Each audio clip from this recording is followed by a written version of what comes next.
যে রোগীটা আসছে ইনি হলো দাঁতগুলো দীর্ঘদিন ঘষায় ঘষায় অনেক শার্প হয়ে গেছে, মানে চোখা হয়ে গেছে, ধারালো হয়ে গেছে, যার কারণে দেখা গেছে যে মাড়িতে বা জিহ্বায় অনেক ঘা হয়ে গেছে।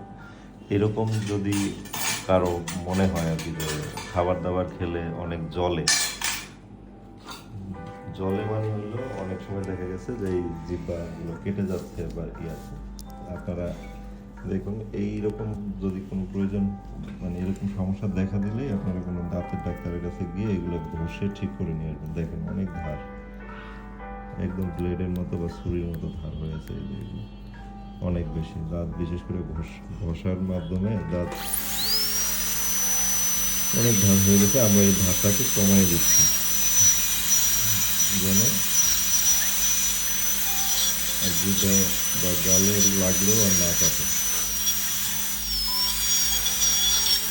খুব সামান্য চিকিৎসা কিন্তু অনেক উপকারী, কারণ এই ধারালো দাঁতের কারণে যে ঘাগুলো হয়ে থাকে এই ঘা সহজে ভালো হতে চায় না, আর এই ঘা থেকেই পরবর্তীতে অন্য রকমের সমস্যা তৈরি হয়, এমনকি মুখের মধ্যে ক্যান্সার যেগুলো তৈরি হয় এর